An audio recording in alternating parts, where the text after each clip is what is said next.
మొత్తానికి 6 గ్యారెంటీలు అంటూ ఉదరగొట్టి ప్రజలను తెలంగాణ ప్రజానికాన్ని మోసం చేసి అధికారంలోకి వచ్చినటువంటి కాంగ్రెస్ ప్రభుత్వం ఎప్పుడు కూడా కాంగ్రెస్ పార్టీ ఏం చెప్తుందంటే మేము బడుగు బలహీన వర్గాల కోసం మైనారిటీల కోసం మేము పాటుపడతాం, వాళ్ళ అటువంటి ప్రజల యొక్క ఉద్ధరణే మా లక్ష్యం అని చెప్తారు. కానీ ఇవాళ ఒక మహిళా మంత్రి, ఒక 2 ముఖ్యమైనటువంటి బీసీ కులాలకు చెందినటువంటి కుటుంబం కొండా కుటుంబం, ఒకటి మున్నూరు కాపు అయితే ఇంకొకరు పద్మశాలి, ఆమె వ్యక్తిగతంగా పద్మశాలి బిడ్డ, ఆమె వివాహం ఆడింది మున్నూరు కాపు చెందినటువంటి కొండా మురళి గారిని. అంటే ఆ 2 కులాలకు సంబంధించినటువంటి ప్రాతినిధ్యం వహిస్తున్నటువంటి మహిళా మంత్రి.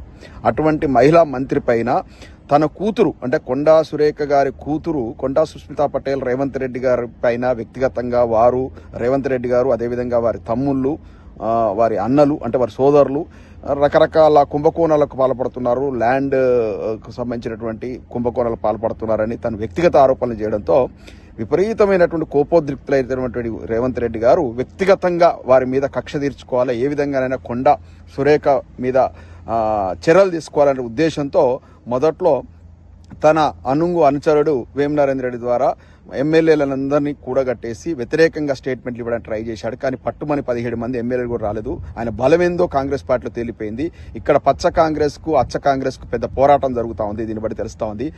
ఎప్పుడైతే తను బలహీనవంతుడు, పార్టీ లోపల తనకు పెద్దగా సపోర్ట్ లేదు ఎమ్మెల్యే అని తెలిసిపోయిందో ఇప్పుడు వేరే రకంగా ఉక్కపోతకు గురి చేసి తనను అవమానాలకు గురి చేసి పార్టీలో నుంచి పంపించే ప్రయత్నం చేస్తున్నట్టు తెలుస్తా ఉంది. ఇవాళ తన డిపార్ట్మెంట్కి సంబంధించిన అటవీ శాఖకు సంబంధించినటువంటి ముఖ్యమైనటువంటి అధికారులందరూ కూడా మంత్రి ప్రమేయం లేకుండానే వారందరినీ కూడా మళ్ళీ వారి యొక్క స్థానచలనం చేయడం జరిగింది. అంటే వారిని వేరే ప్లేస్లకు ట్రాన్స్ఫర్ చేయడం జరిగింది. ఇదంతా ఒక రకంగా ఆమెను విపరీతమైనటువంటి అవమానానికి గురి చేస్తున్నారు.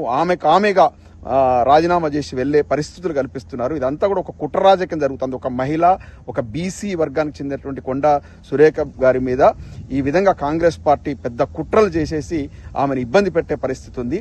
ఇవాళ అమెరికా పర్యటనను అర్ధంతరంగా ముగించుకొని రావడం లోపల రకరకాల కథనాలు వస్తున్నాయి. బీజేపీ వాళ్ళు చేసే ప్రచారం ఏంటంటే ఈయన సంఘ విద్రోహక శక్తులతో, దేశ విద్రోహక శక్తులతో,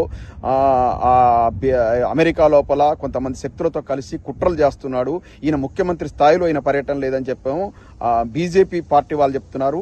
అదేవిధంగా మన భారత విదేశాంగ శాఖ చెప్తా ఉంది. మరి ఈయన ఆ స్థాయికి తగ్గ మీటింగులు లేవని చెప్పడంలో చెప్తున్నారు. కానీ వాటి వివరాలు ఏమి బీజేపీ వాళ్ళు బయటపెట్టలేదు, బీజేపీ ప్రభుత్వం బయటపెట్టలేదు. కాంగ్రెస్ వారు ఏం చెప్తున్నారంటే ఈయన పోయేది తన వ్యక్తిగత పనుల మీద పోయాడు, తెలంగాణ కోసం కాదు, రైజింగ్ తెలంగాణ కోసం కాదు, పాడు కాదు. ఈయనే పార్టీలో ఒక రాహుల్ గాంధీకి ప్రత్యామ్నాయంగా ఎదగడం కోసం ఫండింగ్ తెచ్చుకొని రేపు కాంగ్రెస్ పార్టీని పుట్టిముంచడం కోసం చేస్తున్న ప్రయత్నంలో భాగంగా వెళ్ళాడు అని కాంగ్రెస్ పార్టీలో కొంతమంది చెప్తున్నారు. ఈయన అనుకూల వర్గం ఏం చెప్తుందంటే మేము తెలంగాణ లోపల యొక్క విద్యా వ్యవస్థను మెరుగుపరచడం కోసం అమెరికాలో ఆయా యూనివర్సిటీలను అధ్యయనం చేసి రావడం కోసం వెళ్తున్నాం ఈయన వర్గీయులు చెప్తున్నారు, రేవంత్ రెడ్డి గారు వర్గీయులు చెప్తున్నారు. ఇందులో వాస్తవం ఎంత అనేది ఎవరికి తెలియదు. దీని వెనుక మాత్రం అంటే ఒక ముఖ్యమంత్రి స్థాయిలో ఉన్న వ్యక్తి అర్ధంతరంగా ముగించుకొని అమెరికా పర్యటన ముగించుకొని రావడం అనేది అయితే చాలా పెద్ద విషయం. ఈ విషయం అనేది పక్కదో పట్టింది. మొత్తానికి ఈ తెలంగాణ లోపల రాజకీయం అల్లకల్లోలంగా ఉంది. రేవంత్ రెడ్డి గారికి వ్యతిరేకంగా కాంగ్రెస్ అసలైనటువంటి కాంగ్రెస్ శక్తులన్నీ కూడా ఏకమైనట్టు కనపడతా ఉంది. రానున్న రోజు లోపల పెను మార్పులు జరిగేటువంటి అవకాశం ఉంది. ప్రభుత్వం కూలిపోయే ప్రమాదం కనపడతా ఉంది, లేదంటే ముఖ్యమంత్రి మార్పు అనివార్యం కనపడతా ఉంది. ఏదేమైనా ఈ కాంగ్రెస్ 2.5 సంవత్సరాలైంది ప్రభుత్వం ఏర్పాటు చేసి సుమారు 1000 రోజులు అవుతా ఉంది. నిన్న కేటీఆర్ గారు పిలుపునిచ్చేట్టుగా తెలంగాణ మొత్తం సర్వనాశనం అయిపోయింది.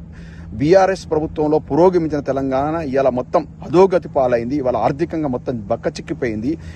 ఇట్లాంటి హైడ్రా 22A సెక్షన్ ఇటువంటి వాటి వల్ల రియల్ ఎస్టేట్ రంగం కుదేలైపోయింది. హైదరాబాద్ ఉన్నటువంటి ఇమేజ్ మొత్తం ఇదైపోయింది. ఆర్థిక వ్యవస్థ కుప్పగూలింది. రిజిస్ట్రేషన్లు కావట్లేవు. కాబట్టి రానున్న రోజుల లోపల తెలంగాణకు చాలా గడ్డు పరిస్థితి వచ్చింది. పొరపాటున కాంగ్రెస్ పార్టీకి ఓటేయడం వల్ల ఎటువంటి పరిస్థితి వచ్చిందో ఇప్పుడు మనం కల్లారా చూస్తున్నాం. కాబట్టి ప్రజలారా మేల్కోండి. ఈ కాంగ్రెస్ ప్రభుత్వాన్ని తక్షణం గద్దె దింపాల్సిన అవసరం ఉంది. పోరాటాలు చేయాల్సిన అవసరం ఉంది.